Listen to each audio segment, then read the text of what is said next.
Happy Wednesday, everyone. Welcome to a brand new live stream. I was going to say if chat, I almost got confused, but no, this is a live stream. I'm just looking for where are my cameras? It's good to have you all here. As always, let's wait for people to shuffle in. Tell me what's in your cup and where you're from. I'm curious. I'm here in New York City, in case you don't know, and I am drinking some tea.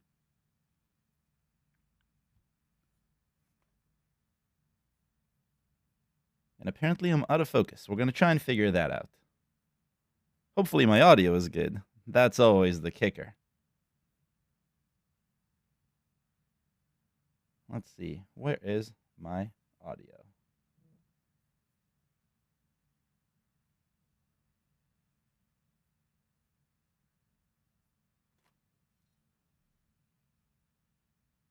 Late afternoon coffee.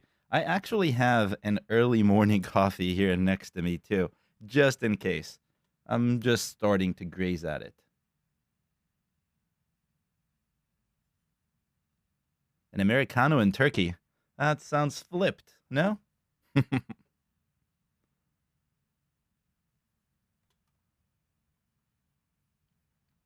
Okay, and I see people shuffling in. That's happening. We got a really fun one today, I think. I would like for it to be a fun one. I'm going to make it into a fun one. But this is something I've never really done. I always do. I'm going to talk about this again when we do the intro officially. But I always do predictions for the next year for App Store optimization because you always know what's coming. Apple makes a whole bunch of changes just at the end of the year. And with Google, we saw a bunch of changes last year, so I thought I knew it was coming. But every year, I just kind of make more predictions for next year. So this year, I'm going to do it a little bit differently. I am going to look at my predictions from last year, and I'm going to talk about whether they actually happened or not, and what I learned throughout this year. I did almost 52 keyword teardowns this year alone, which is insane. It's so many keywords. We made countless changes to the platform based on those learnings, and I'm going to try and take all of those, and we're going to talk about those today. So, again, while we wait for people to shuffle in, tell me where you're from, what's in your cup. It can be anything. I'm not judging here. So, this is just for us to become friends, friendly friends. So, my Earl Grey tea is going to serve me well, hopefully, and we'll continue.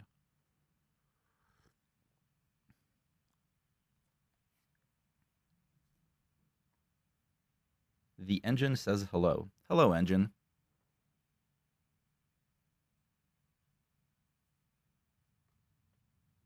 And I think we're going to get started very, very soon. If you can hear me, say something in the chat. If you can see me, say something in the chat. If you're friendly, say something in the chat. I think that's a good way to start. And I'm going to drop a few polls in the chat also as I do this, just to ask questions to see how much you're doing and how much you're into this. So keep an eye on that as well. Comments, questions, anything else, drop it into the chat. I'm going to answer them as I see them if I can. My chat is here, in case you're curious why I keep looking off to the left. The engine is asking, hey, hello. How would you go about finding keywords for niche iOS apps? So I haven't really started this yet, and we'll talk about that in just a little bit. But it's just funny because as I was going through keywords, I think yesterday or maybe the day before, I came across this weird keyword that is way more popular than I expected, would make for a super easy app. And I tweeted it, and someone immediately asked, but what's the business model? And we started talking about it. Then someone commented on it with a business model that I totally didn't think about. It was super cool. I don't know if I have the link to that tweet thread, but if I can find it, I'll put it in the chat. If not, find me on Twitter. You'll see it. The keyword was dice roller. So apparently dice roller is a super popular keyword. I think it's 30 plus or 40 plus, which is super popular at this point, considering you have Instagram all the way on the other end. So super easy to build. Also, but then how do you make money? You can make money with a consumable in-app purchase, probably not a subscription. Maybe a paid app. I don't think so. I would not do that. But then someone recommended that you have an affiliate program with games. So when a game requires dice, you can just, there's some money exchange. That was very clever. If that person is in the chat, well done. But let's see. Leonardo is asking, can you please talk a little bit today about keyword extrapolation, plurals, ing, different languages? I think so. Let's see if we get to it. Find a place where it makes sense and remind me of this, and I will do my best to do that. And I think we're ready. So let's get started officially. My name is Ariel, in case you don't know me, and I am going to talk today about some ASO stuff, as I always do. I even have this animation. I'm our ASO guy here at App Figures, which means I get to do a lot of learning about App Store optimization. I write about it a ton, but it also informs how we build a better platform for you to do App Store optimization. So a lot of my learning goes right into the platform, right into the content, and obviously into these live streams. Hopefully you have seen these before. If you haven't, welcome. If you're new, I also have a newsletter that you can subscribe to where I share a lot of my learning twice a week. So what I have for you today is a little bit different and I think very exciting. See, in 2021, just at the end of 2021, I wrote this article that is now just a little bit cut off. ASO is changing in 2022, 6.5 trends to watch. And I really found 6.5 trends to watch. And those are really the things that I expected I would be learning most about in 2022. And what I want to do today is I want to go through it. We'll zoom in a tiny bit so it's a lot of bit. So it's easier to read. And I want to go through this and actually analyze what I said back in 2021 and talk about how that changed, why that is important, and what I learned about doing it right. Again, if you have any questions, feel free to throw them into the chat. I'm keeping an eye on the chat at all times, and I'm going to try and answer them as I can. If you have any comments, anything else, feel free to throw that in as well. So my first prediction for 2022 was that Apple search ads will become a necessity. And if you have seen me before, if you've seen any of these live streams before, I have been talking about search ads a little bit more over the last few months. I've said more than once that Apple Search Ads Basic is just absolutely useless, and you should really not use it. Please don't. If you have basic search ad campaigns, go and throw those out, and then go into advanced, because advanced is actually not that advanced at all. Advanced is very simple, and that's actually a good thing. I thought it wasn't for a very long time, but that's a good thing. So out of curiosity, and throw this into the chat, how many of you do Apple search ads right now, basic or advanced? Let's turn that into a poll to see, because I'm very, very curious. I love the concept of search ads, and I think search ads are a really good way to get new downloads. Do you use Apple search ads? We'll do this in real time. This is going to be cool. So now there's a poll at the top of your chat, and tell me what you think about this. So we'll leave this to run for a while. So Apple search ads have become this sort of a necessity because in 2021, you didn't really need them. You could get organic results just on your own. But the problem is that organic became complicated. And the more complicated organic became, and if you follow any of my live streams, so you know what you need to do in order to actually do organic better, organic app store optimization. But if you don't, your shortcut will be, oh, let's just advertise on search ads because we can throw some money on the problem and that problem is going to be solved for us. And a bunch of companies did that, and Apple made it super easy by not having a lot of features, which is incredible. Incredible. Take away features, more people use the platform. That should be a lesson to all of you product managers out there. But the idea behind this was that it was so easy that enough people jumped on the bandwagon, and there aren't infinite keywords, especially not for the popular ones. And now it's becoming a lot more crowded. So even if you're the number one in a crowded keyword, in a competitive keyword, and you worked extremely hard to get there, there's still one above you. And I hope no Apple people are on this, but I have a feeling, I have a suspicion that in 2023, we're going to see two. Why two? Because that's what Google used to do back in the day in search results. And I have this little tiny, teeny sneaking suspicion that we're going to see two on top as well, because it just makes sense and it makes money. And we know that Apple really wants that search ad money. So just imagine 2 results. And if you're thinking about an iPhone is not huge, an iPad maybe, but an iPhone is not huge. You don't see all that many results. So even if you work very hard to get to number one, and you should, you're still going to find the keywords where there are 1 or maybe 2 results above you. So in 2022, we're not going to cut this out of the video. In 2022, we saw a bunch of companies actually get into Apple search ads because it was easy and it was simple. And we see big companies as well. And I've been talking about those a lot more in keyword teardowns because they also have implication for search for ASO. And if you know what I'm talking about, or if you don't know what I'm talking about, I found this weird, odd relationship between search ads and ASO performance. And there's this inverse relationship that I'm not sure actually exists, but that's in maybe 2 keywords ago. But in any case, the idea is that now you have this additional channel and people are using that additional channel because it's easy. The good thing about this is that you have a lot of control. So if you do it right, meaning you have a very focused campaign, you pay just, as much as you need and not too much, and you actually know where that money is going, meaning you see the ads and you see how people convert from those ads, the ads that are running on those particular keywords, then it can actually be really helpful. And it can be really helpful because of another trend that we will be looking at in a moment.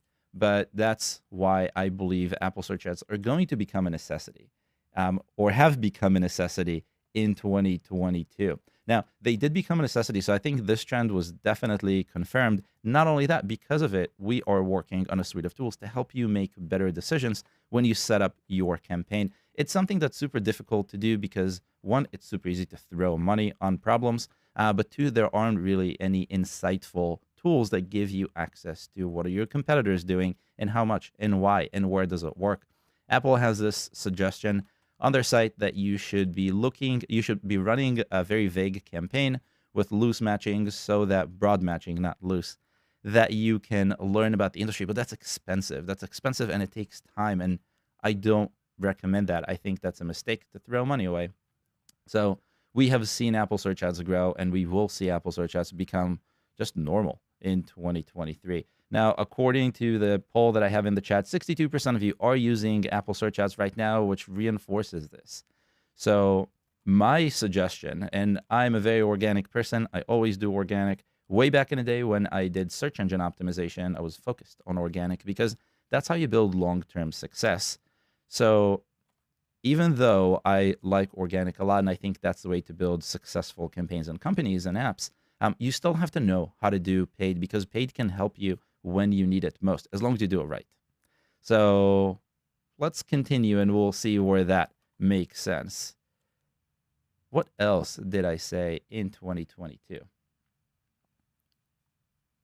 Where's my mouse? I always lose my mouse in live streams. And I'll drop a link to this in case you didn't get to read it. I don't want to load it up on the screen right now. The second trend that I talked about in 2021, thinking that it would be a big trend in 2022, is you must pay attention to your keywords. And what I meant by that is I meant that keyword placement will become a lot more important. And the reason why I say this is because we started to see in 2021, towards the end, if you remember, these changes to the App Store, especially on the Apple side. And we started to see promises from Google that they're going to focus a little bit more on keywords, and they're going to prevent some of the keyword spamming that could happen on Google Play. So I had this hunch that if you do your keywords really well, meaning the placement within the name is really correct, the placement and the subtitle is really correct, that you don't do any sort of duplication, something people still do. And if you read my article from last week or this week, one of those, you see that it's just incredibly bad for your apps. If you do everything right, you're going to get a huge benefit. And we saw that in 2022. I had countless keyword teardowns where you can see that if you do your keywords right, you can get more momentum than competitors that are much more established, have more ratings, have more momentum in general, which is just amazing. The fact that you can do this, and with an app that doesn't have that much performance, maybe even a newer app that you just launched, you don't have to go out and even do an Apple search ads campaign to get the ball rolling. That's wonderful, isn't it? A lot of people say the App Store isn't fair. The App Store favors some apps and some it doesn't. That's not exactly true. That's one of the things that I learned in 2022 is that the App Store actually gives opportunities to brand new apps. So what it will do is I don't exactly know how often this happens. I've seen it happen throughout the year, but on some sort of a schedule that feels like 4 to 6 weeks, they will try apps. And by try, I mean they will take apps that do not fit the performance profile of a specific keyword, meaning they don't have enough ratings, they don't have enough, really anything that fits, and they will kind of prop them up a little bit. They'll push them, nudge them into the top 5. And what that allows them to do is to see if those apps are sticky. And if they do, they will get more ratings. And if they get more ratings, they will get to cement their spot in like 5th, 4th, wherever that would be. That's incredible. That's amazing. That's the kind of thing that you would not expect from Apple to do, but Apple does that. Google doesn't do it as much, unfortunately, but Google gives you other opportunities to shine, and Google has a few more options for you to deal with, so Google's fine. But what that means is that you have the opportunity, even if you don't have the rating. So it's really all about keywords. You have to have the right keywords in the right place. You have to have the right keywords to begin with. And if you find keyword opportunities, you are going to win. I've proven that in keyword teardowns time and time again. And that's the same with something like Dice Roller that I talked about in the pre-intro for those of you who were here. In the pre-intro, I said that I came across a keyword that I was going to do a keyword teardown on, but ended up not doing it. I did a different one. And it seemed like a real good opportunity for an app. It's a simple app, a dice roller. It's something that you can build fairly quickly if you're an app maker, obviously. If you're not, you can probably learn. I don't know if yeah. In any case, I was going to say Swift UI, and I was going to talk about how weird Swift UI is, for better and worse. But we're not going to do that because we're talking about business. So if you take a keyword like that and you look at the performance profile, meaning how many ratings you need and how competitive it is, it's not at all competitive.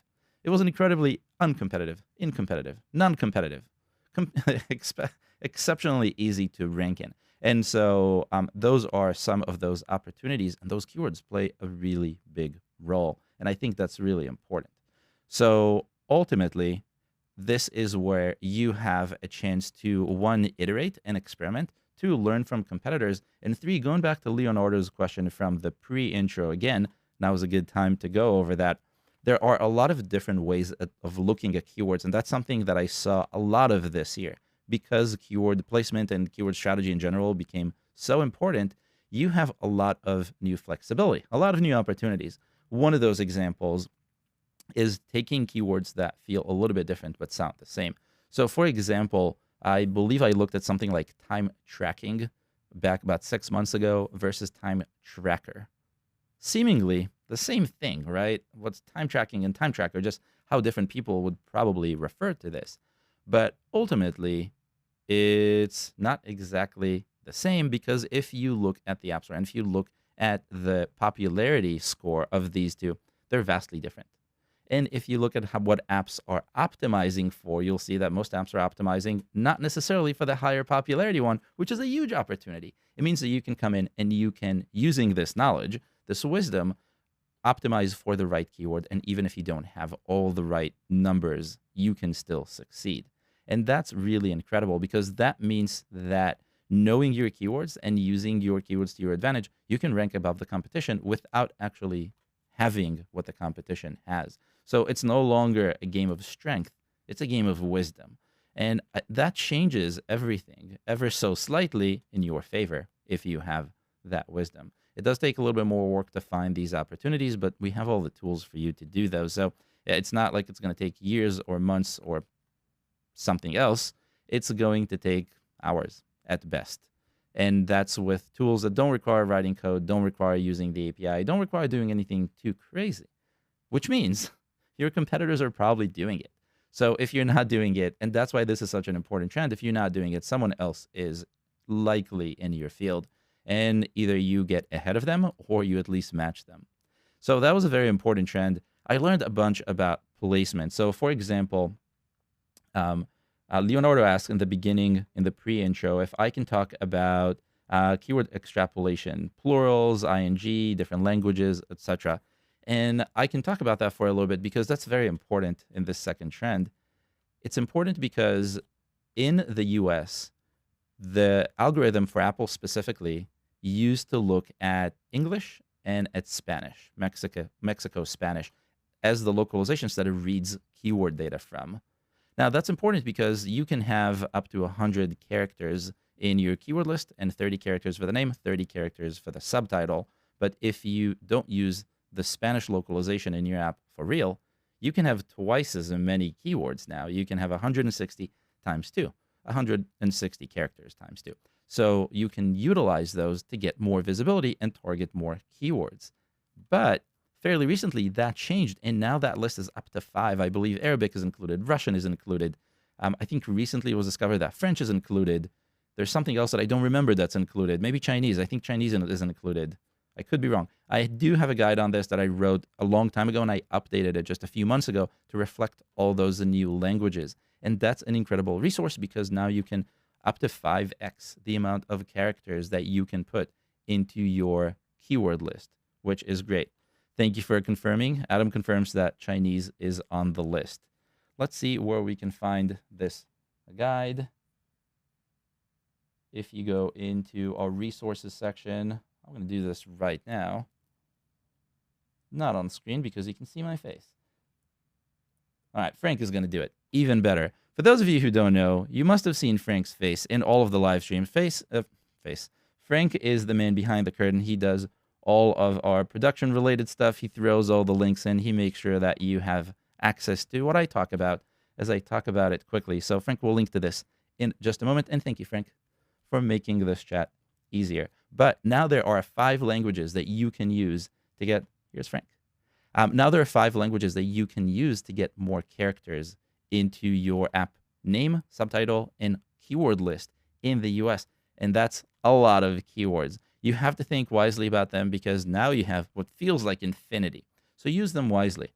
There are also trends where you can target those particular languages because there are searches in those languages in the US. I worked with a developer a long time ago who had an app that catered to the Arabic population. And in the US, he found a lot of success by using Arabic keywords in the name of the app in English. So not even in the translation. This was before Apple made this change, which is likely why Apple made this change. So targeting other languages is definitely worth experimenting with. Now, all of these things are things I would experiment with more so than say, go and do. It's definitely going to work because you have a lot of factors working for you. One, some keywords, not all keywords are the same as far as the algorithm is concerned. And 2, the competition is really what you're trying to beat. You're not competing against yourself. You're not competing against all of the apps and all of the games. You're competing against the apps that the algorithm found to be like yours.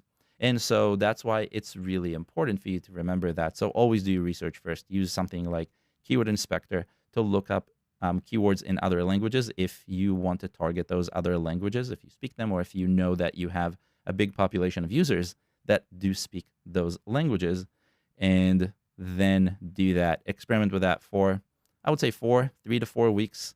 You can probably do 2 to 4 weeks if you really want to push this, but I would still do 3 to 4 weeks and then see if that worked.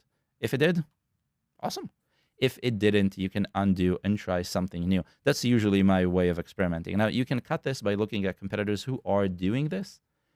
And if you have those, you should definitely try and do that first. That would save you 2 to 4 weeks at least.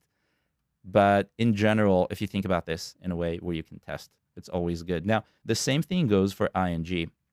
As for tracker and tracking, you can see that in many other contexts. I'm jumping back to where this question began.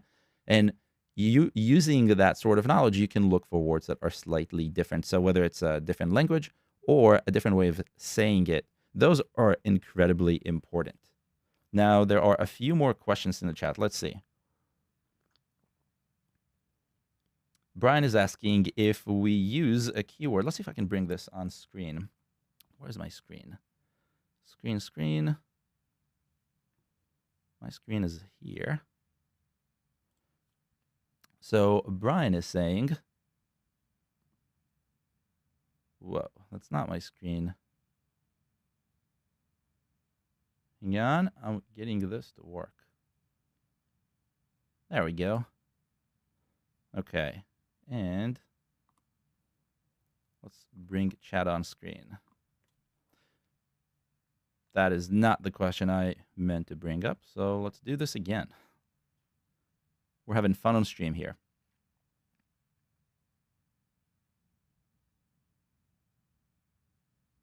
Okay, well, let's continue here, because I can't even find the right question. There we go. Okay, if we use a keyword in our Spanish subtitle, should we not have it in our US keywords because of duplication?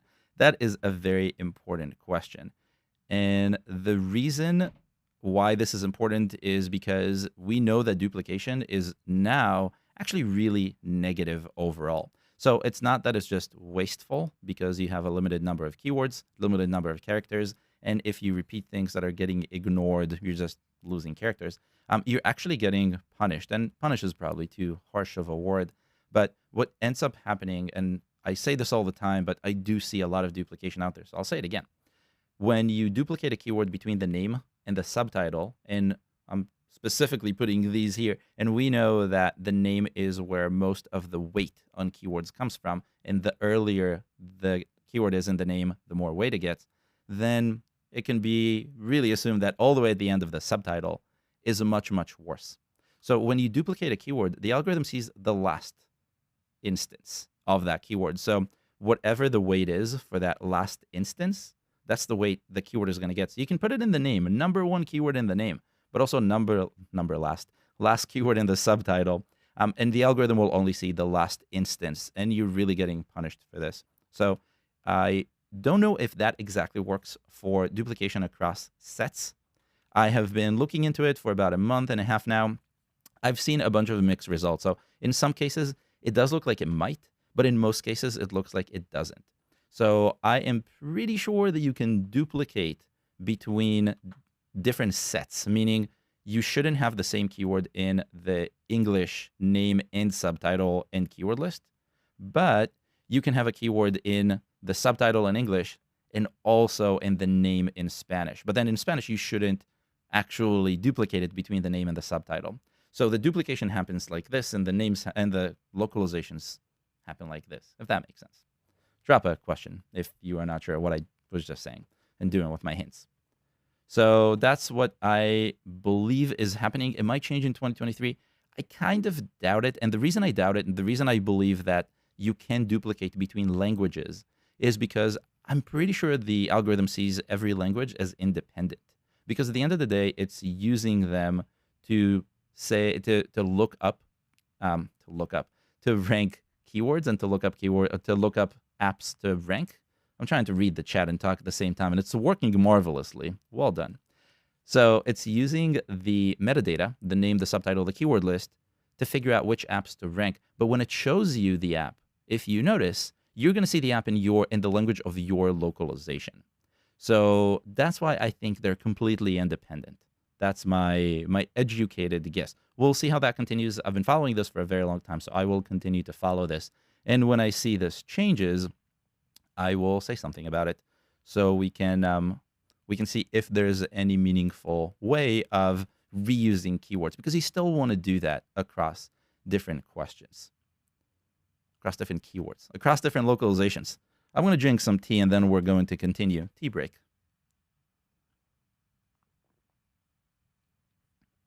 Okay, continuing. So there's another question from Leonardo, going back, I guess, on the same topic.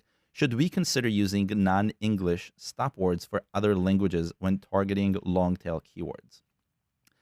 I thought I had an answer for this, and then I realized you said stop words. I don't think so. I think stop words are, well, it really depends. So stop words are not going to punish you in any way. They're just ignored completely.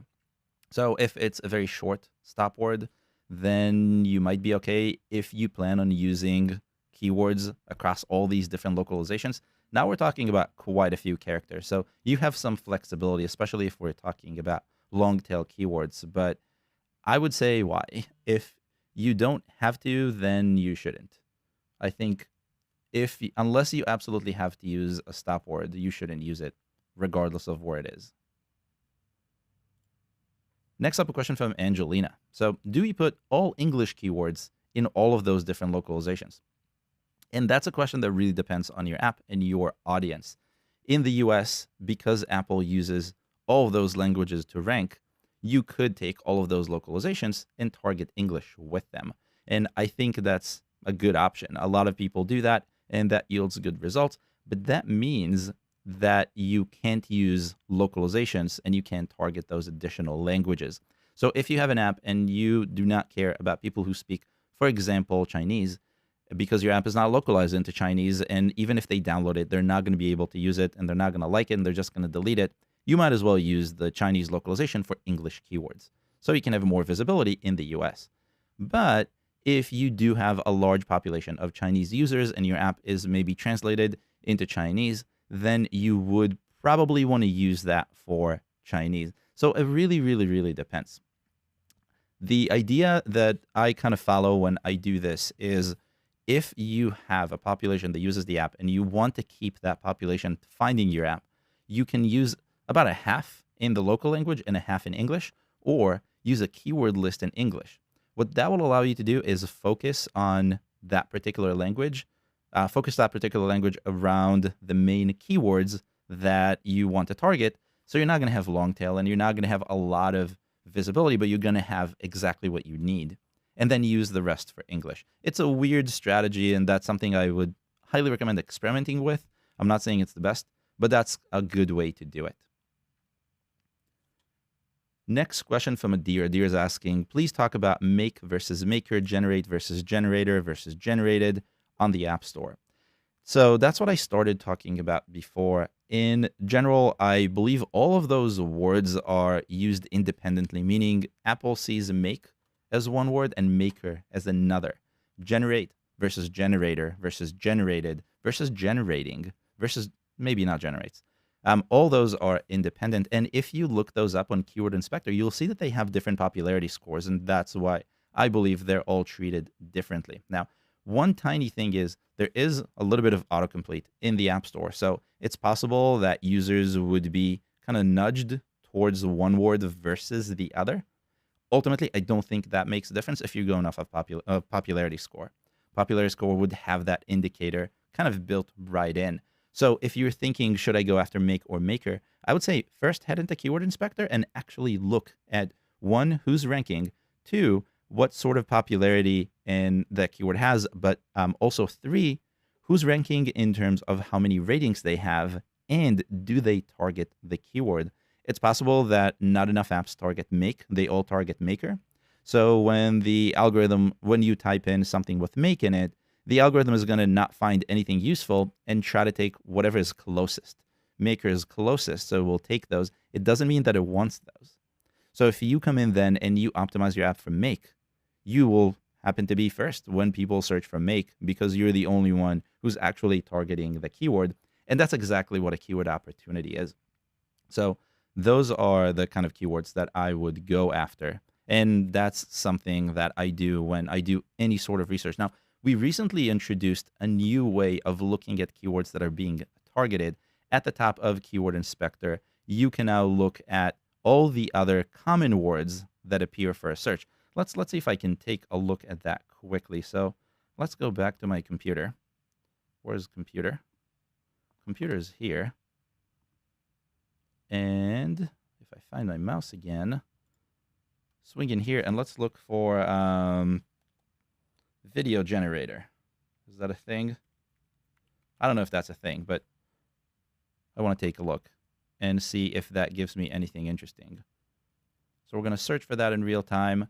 And what's going to happen now is we're going to get all those results. We're going to analyze them, and we're going to find all the words that are repeating. It's a super simple way to find other ideas, but also a super simple way to see what's being targeted. So if we're looking for a video generator, and what we end up seeing is that generate is a more common word, then we know that generator is probably a good opportunity if the popularity is high. And things are taking forever because it's a live stream and everything is slower when you do stuff live. But that's also how we keep, oh, it's a lot of results. Okay, now I see where things are a little bit slow. So I suspect video generator is going to be a little bit more competitive. And here we go. So we can now easily see all the words that are commonly used in these results. And we see maker, we see editor. We don't see generator.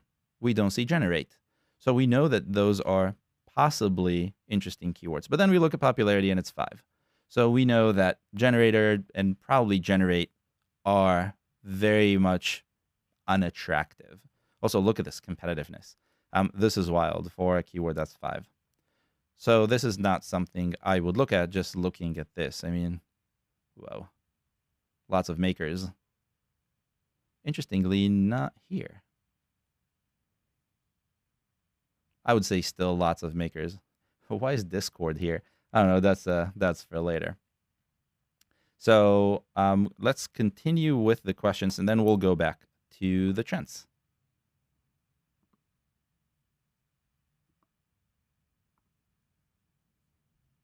Okay. So next up.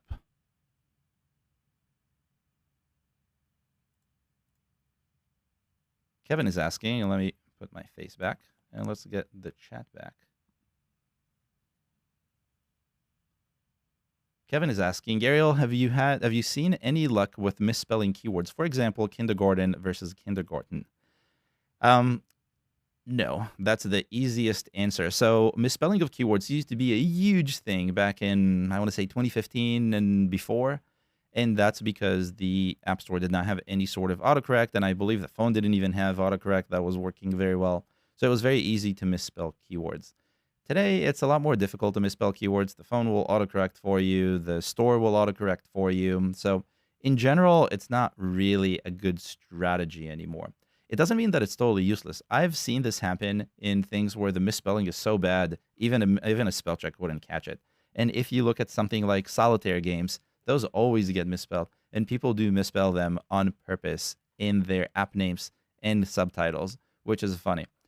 I would not necessarily recommend going for something like that, but I would recommend testing that with your segment of apps in the keyword list. So if you use the keyword list as a place to try things, I would use maybe the first half of the keyword list.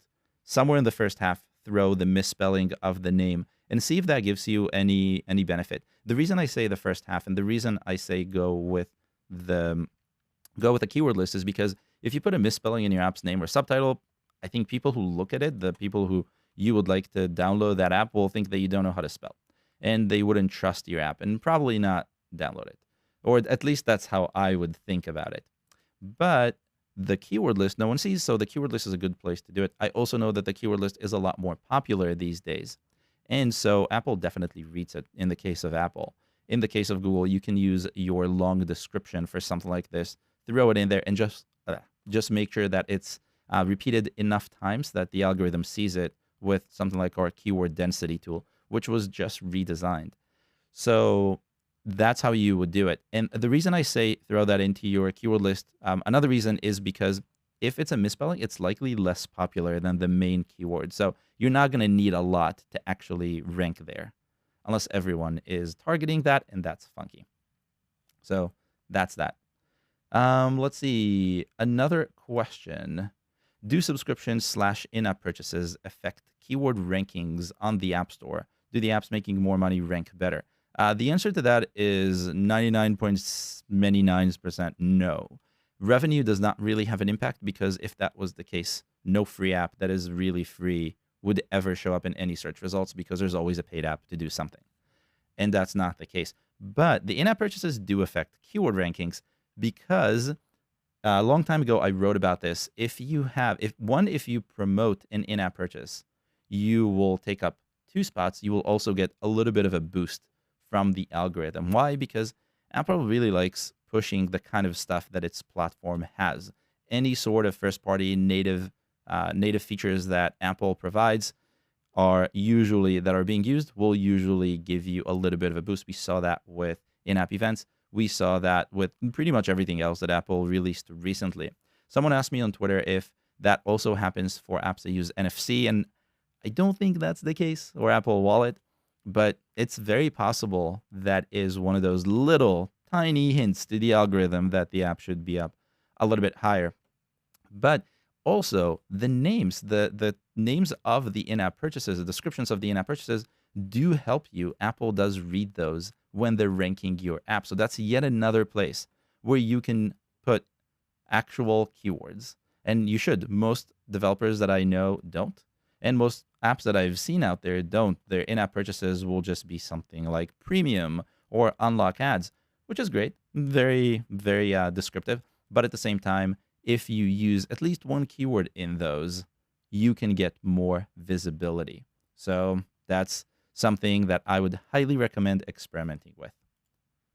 Angelina is asking, where do we find misspellings in app figures? And the answer is, you can't really find them. We don't have any sort of algorithm to find them. And that's mainly because I don't think they're as relevant, and I would not really recommend optimizing for them. You can experiment with them if you have a keyword. Kindergarten, maybe.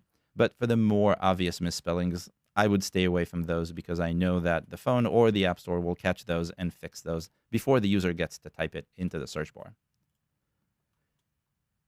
Leonardo is asking, are keyword plurals extrapolated for other languages when it is a regular plural, added as example, escuela versus escuelas, school and schools? The answer is I'm not entirely sure. I know that in English, the algorithm does a lot. It goes above and beyond to understand language. It's doing that in a few more languages than now that I see, and I've seen a bunch of that over the year. I think long term, it will do that as well. I believe so, at least. So I think that it will do escuela versus escuelas properly. I haven't seen enough examples specifically in Spanish, so I don't know. But that's what I believe based on what I've seen so far. Next up. I see a bunch of things that are talking about tangible examples about keyword duplication over multiple languages. When I have those, I will share those. It's something that I'm still following when it comes to duplicating keywords across different localizations. So expect that in hopefully the next few weeks, few months, whenever I have a real answer for these. Brian is asking, if I use the keyword stock market versus stock market, are they treated differently? I'm not sure what you mean, Brian, in this case. Is this the keyword list or is this a subtitle? Actually, regardless, it would be treated the same way. Space is ignored and used as a splitter across all of the things. So it would be the same. I've not seen any information to indicate that they would be treated differently. Another question from Leonardo, should we use the category name in the keyword list if it's relevant? Example, game book. So I've had this question come up a bunch of times, and I have seen apps rank for game book based on their category alone, meaning not because it is in their name subtitle or keyword list. So I don't think so. Apple also specifically says don't do that because they read the category. I have a feeling that in some very particular cases, it will be important, but I don't think those cases are right now. So I think for now, I would say don't save the save the space for keywords that actually matter. And then last one that I see is a question from Brian. Okay, so a follow-up. I mean, 2 keywords broken up in the keyword list. So on that topic, that's very important. You should never have multiple words as a single keyword in the keyword list. That is always wasteful. In our keyword list optimizer, which I believe we announced last week, we do that automatically. So if you throw in your keyword list, we'll break it up because it's never good to have a space between keywords. It's just wasteful in terms of characters, and it's being handled the same way. Seb is asking, what about duplication of keywords in in-app events or promoted in-app purchases? If you repeat the app's name there, does it not harm your ranking? And I believe the answer is no. I believe Apple treats all of those differently as if they're independent, just as it would treat the different localizations. So I believe you can duplicate the name. I wouldn't necessarily suggest or recommend duplicating the app's name there because you don't want to take up all that many keywords, and people do read those. So you want them to be meaningful for what the in-app purchase does. I'm thinking, or my strategy around this is to use keywords that are very applicable, very short also. If you can use, depending on how many in-app purchases you have, use those to target the very important keywords. That's really what you want to do. So you don't want to have a blanket where you're just targeting everything. Questions continue. If the plural of a keyword shows up with different popularity score, stock versus stocks, does that necessarily mean they are treated differently? I've seen those before, and that doesn't seem to happen all the time. I think what gives popularity and also what handles the matching are two different systems. So it's possible that ultimately, when the search has the S, it's a little bit more popular, but the matching algorithm will not necessarily match what has an S in its name to the actual results for S. It will on its own decide what to do using both apps that target the plural and apps that don't. So that's something very important to keep in mind. That's something I would experiment with if you want to try that and if the popularity difference is very large. If it isn't, I wouldn't. One more question. Let's see. Sorry to go back with topics. No need to apologize. I can jump all over the place. But I have another question, relocalizations. Will it be advantageous to have an app localized to different English languages, i.e. UK, AUCA, or English US performs the same? So this is a very interesting question because English is used different sub Englishes. Let's just call that's what it is. But UK English is used in most of the world, where US English is used in the US.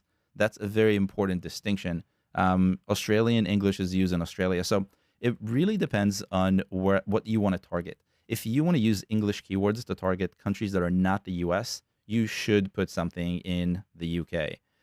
Having English UK and English US as two different sets could be advantageous depending on what sort of keywords you want to actually track. But this also goes back a step further because the UK speaks English just a little bit different than the US. And if UK English is used in other countries, the terminology might be a little bit different for some keywords. I don't know exactly which ones. That would be very dependent on what you're working with or what your app is. But it's one of those things where you would want to look at, one, what the competition does, but really understand who you're targeting, who is your audience. So if your audience in the UK has a tendency to search just slightly bit differently, and you can see that based on popularity score in the UK versus popularity score in the US for the same keyword, which you can switch in Keyword Inspector, then you would want to use both. Kevin is asking, have you seen any data that suggests not having a preview video might be better for ASO? Several big brands don't do preview videos and just rely on screenshots. I talked about this, I want to say about 3 or 4 months ago on Keyword Teardowns. I spoke to a bunch of developers, both big and small, about this. It looks like it's one of those things that the algorithm doesn't care as much about. I think you get a tiny bit of a boost by having a video because, again, that's one of those features that Apple has and Apple really likes.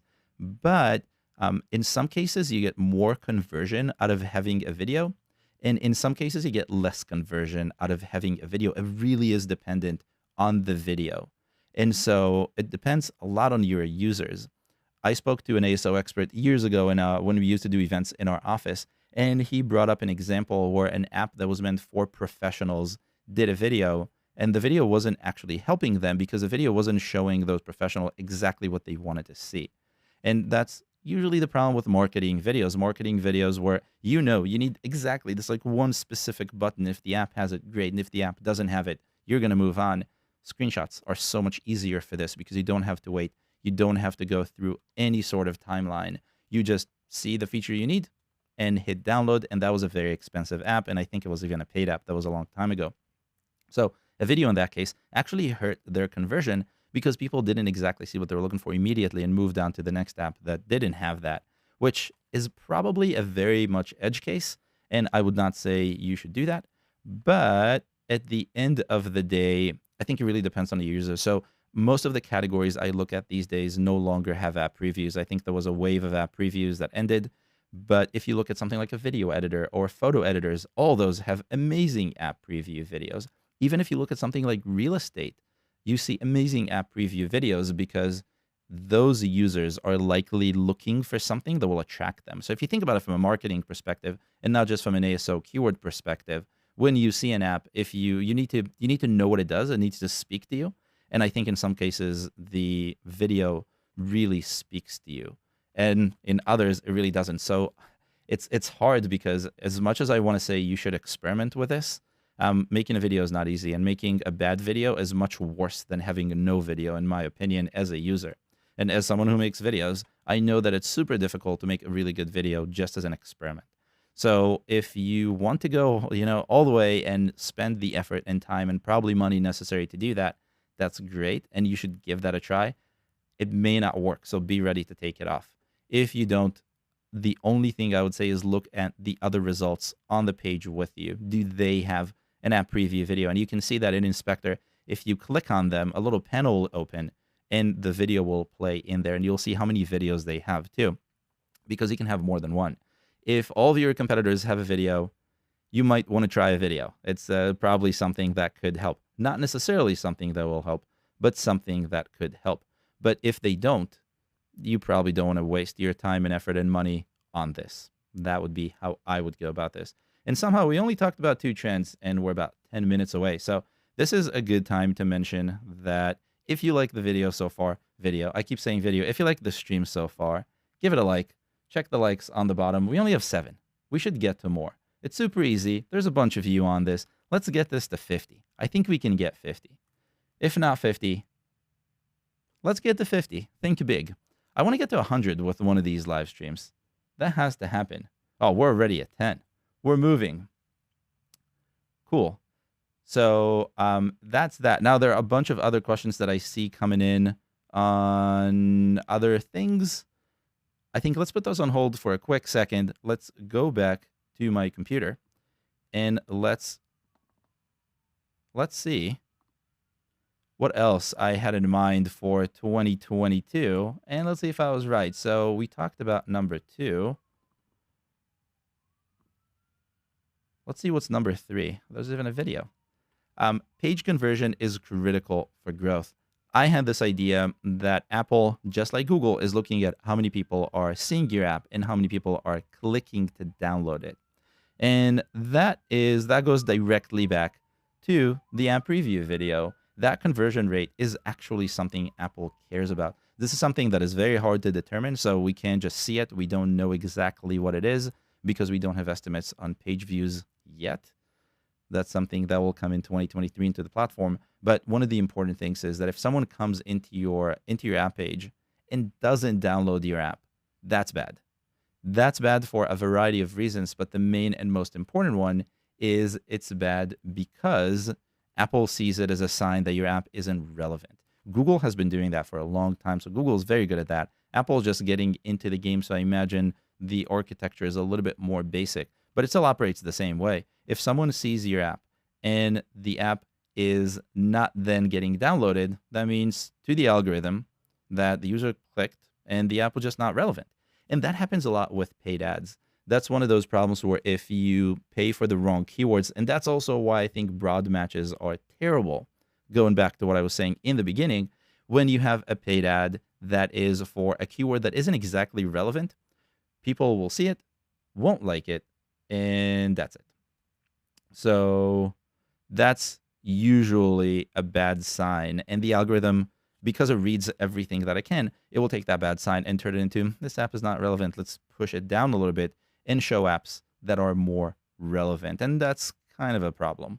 So you definitely want to make sure that what you're targeting, those keywords that we talked about just a few moments ago, are the right keywords, are the relevant keywords. I've seen so many developers go after keywords that are almost relevant, but not really relevant because either the popularity was higher and the competitiveness was lower, or there was something in the calculation that made it stand out, but those will hurt you. So don't do that. Let's see what I had next on this. Remember, we're trying to get to 6.5, and I'm trying to finish this so there's no part 2. See if we can get there. You'll need to really know your audience, and that is, again, true. We talked about this a bunch of times today. Understanding what your audience wants, especially if we think about that conversion rate, is going to make a huge difference, whether you're doing paid, whether you're doing organic, whether you're doing videos. It's really all that you have to think about. One before last is Google Play is cleaning up. I'm happy to talk about Google Play because I rarely get to talk about Google Play, and I know a bunch of you want me to talk about Google Play, something I will do more in 2023, which I actually promised in 2022 but didn't get to do as much. But I will. We have more tools now. So Google Play is cleaning up. We're going to announce one of those tools very soon. Google Play is cleaning up, and those of you who have an Android app must have seen that Google now truncates names. Google is now limiting the number of characters that you can have in your app's name and also in your short description, kind of the equivalent of Apple's subtitle. And that is now very short. It's only 30 characters for the name. And Google did say that that was going to happen. It gave developers a bunch of time to go in and update their names, which is super easy with Google because you don't have to release a new bundle, unlike Apple. And a bunch of developers didn't update their app names, including us. I did that on purpose, though. And what Google did was they actually truncated the name exactly after 30 characters, really messing up a lot of App Store optimization because they could just cut it in the middle of a keyword, which is exactly what happened to us. It cut it almost in the middle towards the end of analytics. And so that became really useless, as analytics is a very important keyword for an app like App Figures. And so that ruined everything. And that's one of those things that Google did because Google is now cleaning up and trying to be a little bit more like Apple. There is so much going on with Google that at this point, I want to say Google is so much better than it was a year ago, like exponentially better than what it was a year or 2 years ago. And it's a lot more fun to interact with a store that has an algorithm that makes more sense. A lot of people say Apple's makes no sense. I don't believe that. I think Apple's algorithm makes a lot of sense once you know how it works. And Google's is just significantly more complicated. So it takes a lot longer to know how it makes sense, but it does work. It works a little bit more intuitively in many cases because Google has access to all these different data sets.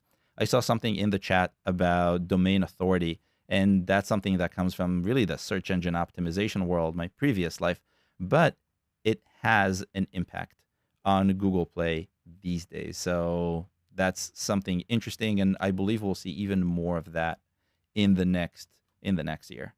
So let's see what else I had on this because I might make it in time. Who knows? Ratings drive ranks. Okay, that's the one I really wanted to get to. So one of the questions I get asked all the time is, do downloads drive ranks, keyword ranks? And the answer is no. Ratings drive ranks. Ratings drive ranks 100% all the time. Super important. Keep that in mind. You can ask me again, but I will have the exact same answer. So if you get more ratings, you get better ranks. I've shown that time and time again, if you have the right keywords in place, of course. So really what you have to be worried about is you want to get those downloads, but also you want to make sure those downloads convert to ratings. I talked to a few people about ratings in the last year. I'll have those links in the comments later after this, so you can take a look at those videos and see strategies for how to get more ratings for your app, because that's a huge, huge, huge thing. And I started this year knowing this, and I'm ending this year knowing this is the most important thing you have to worry about. And when I said in the beginning that with Apple Search Ads, you can strategically increase your organic, that's exactly what I meant. If you have a very optimized way of getting people who download your app to rate it, then you know that the more people you get to download the app, the more ratings you have. You can set up an expectation for how many ratings you need in order to beat the competition by looking at what they're getting, and then use search ads and the formula that you have to funnel those people to get more ratings. Hopefully that makes sense.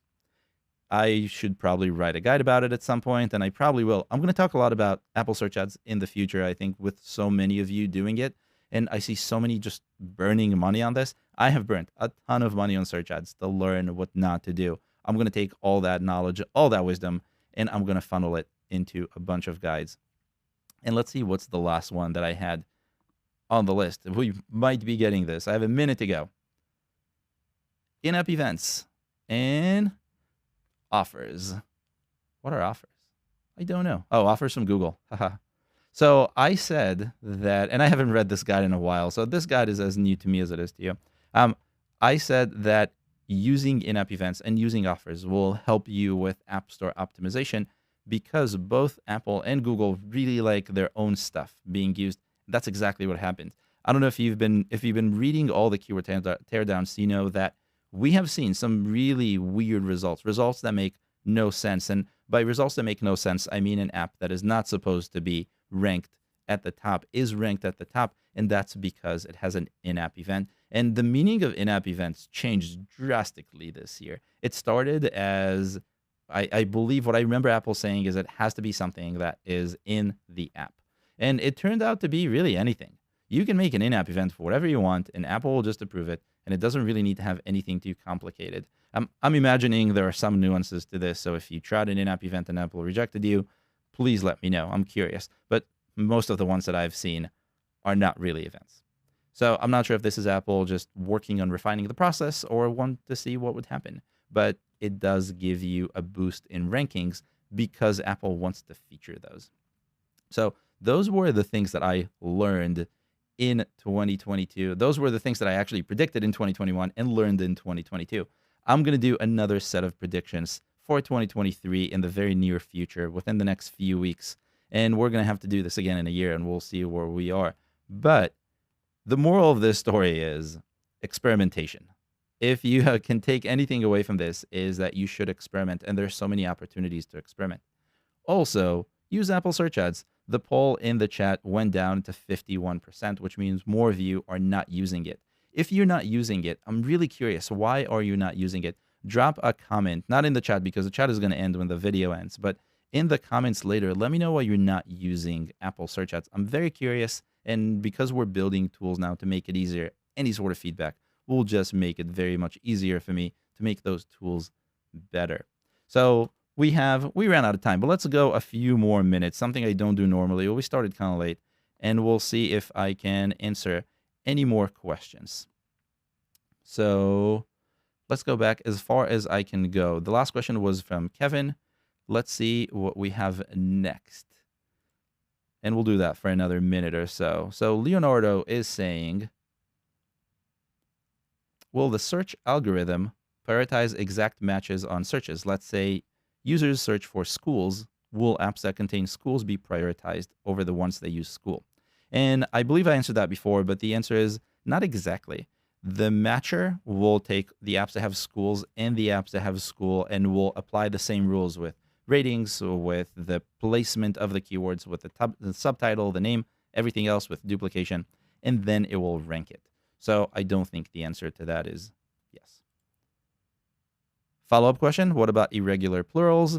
I believe those follow the same set of rules. And the reason for that is, especially in English, the bodies of text used by full text search and indices is really popular. So you can get one of those very easily. Everyone has access to those. They're pretty simple and also pretty easy to use. So at least in English, I believe irregular plurals are handled just as regular plurals would. The engine is mentioning that I didn't notice any bump in app visibility after adding the preview video. This goes back a few sentences. I think the conversion is also the same. So that just means that in your particular niche, the users, they don't really care about it the same way, or it means that the video didn't have that sort of magnetic, you need me right now sort of appeal. So you can do two things. You can drop it and see what happens, or you can redo it and see what happens. The only thing about redoing videos is it's kind of a time suck.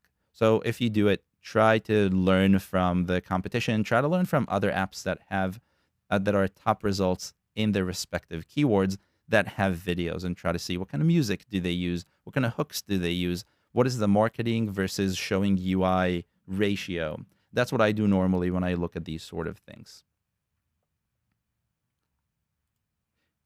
Chris is asking, does the app website domain influence the search results? And that's what I was talking about before. Specifically, .app domains that match the app keywords would make sense if the algos prefer this over fishy Google sites. I don't know exactly if .app domains have any real impact. I believe that all the .new type domains are just domains like everything else, the way Google sees them. So except for a handful that they see as a negative. What Google does is it looks at the inbound links, meaning every domain that links to the Google Play page. So if someone starts from a Google search, lands on your website, clicks the website, goes into your Google Play app page, that's the website that Google will see. So Google will take that website because it was an inbound link, because it was a refer, and they can easily see who that was. And they'll say, is this domain a good domain? Is this domain not a good domain? I don't think the TLD actually does anything in that case, but it's really a question of how good is your domain? Is it linked to from other websites? And in general, does it appear in search results on Google Play? Next up is Angelina. I did not use the promo code you shared for app figures. Last time, I'm sure it expired. It definitely did expire. Can you share one today? So, fun fact, I should have mentioned this hours ago, but we are going to kick off the biggest promotion of the year, Black Friday, next week in just a few days, just next Monday. So keep an eye on your inbox and you will get the best promotion code we have ever offered. Well, we have ever offered this year. So promo code coming on Monday. And then a question from Kevin, back to visual ASO. So many landscape apps use vertical screens. Is this a good strategy? Experiment with that. I've been asked that a bunch of times. I think when it comes to landscape versus portrait, sideways versus standing, vertical versus horizontal, you really have to see what works for you. I've seen both good and bad, so I would say it's really up to how you design it and how your users accept it. If you really want to go panoramic and have something that's huge and cuts across many, I've seen really good ones, both vertical and horizontal. If you just want to do one screenshot at a time, you can show so much more when it's on the side. But it really depends on your app and how you do your titles and how you do your captions and how much you go into creating contrast. That's ultimately what I think makes the most sense. I talked about screenshots in a different live stream, which I will link to. Has a bunch of good information about how to do them.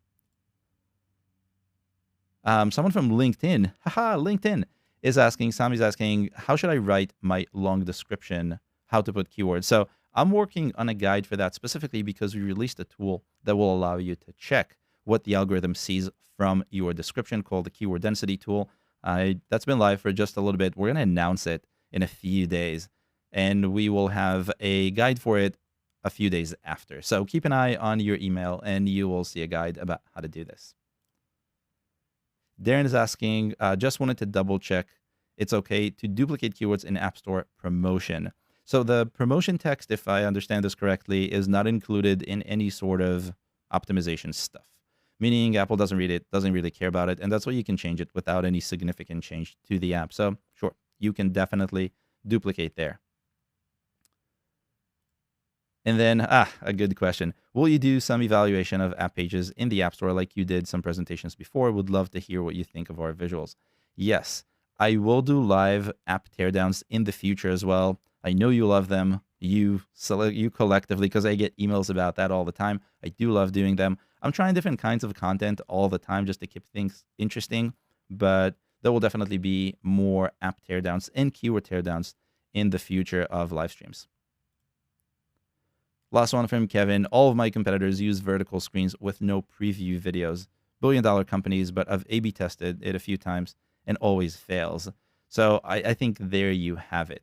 It's really about the competition. If they're not using preview videos, it probably means that preview videos are not working for your particular type of user.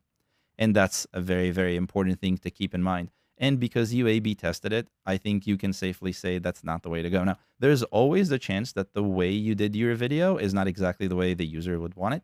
And Apple puts enough limitations on videos that it's not as easy to make them. But if you really want to try videos, you can continue A/B testing different videos and different approaches. The UI-only approach versus the marketing approach, and then even within marketing, you have so many different ways of doing it. I believe that a good video is a walkthrough of the preview screenshots. That's what I believe. But that also means that if you have good screenshots, you probably don't really need a video. So if it didn't work for you and your competitors are not doing it, I would say keep your money and do something else with it. Bruno's asking, is there recommended minimum description size on Google? So if you head into, let's see if we can do this together. Actually, we can't. But if you head into your App Figures account and go into the App Store optimization section and head into keyword density, you can load up your app and there are suggestions built in. Everything that I would talk about in the guide, actually, it has been codified into that tool so you can see what happens. And it will tell you if it's too long, if it's too short, if it's missing keywords, if you should put different keywords. So head in there now and you can do it. And I will have a live stream on it in the future. Brian's saying they are crazy limiting on videos in review versus screenshots. I know. I think that's a missed opportunity on Apple, but that's it. Bruno is saying, P.S. Please add total profit, net revenues minus ad spend on your analytics. You know, we've heard this a bunch of times, so we'll probably do it. But thanks for the feedback. And I think Brian is saying, I don't think it's worth your time to mess around with videos. I think that's probably the right thing to say at this point, which is kind of silly because I do love app preview videos. And in 2020, I talked a lot about those, and I wanted more developers to try them. One last one. Should I use Christmas theme in Street View app? How should I customize weather app? Those are all good questions. Throw that question into the comments section below after we're done here. You're coming from LinkedIn, so check out the video on YouTube, and I will respond there. And this is really all the time we had plus. So reminder to everyone, if you still have questions, please drop them into the comment section. I will go through that in just a little bit, and I will make sure that I see those and I go through and answer those where possible. That's pretty much all I have for you today. I can keep talking for another hour or two at least, so we'll do this in the future. Keep your eye out for an invite. That's it for me. Thank you for attending, and have a good evening, day, morning, wherever you are. Bye, bye, bye, bye.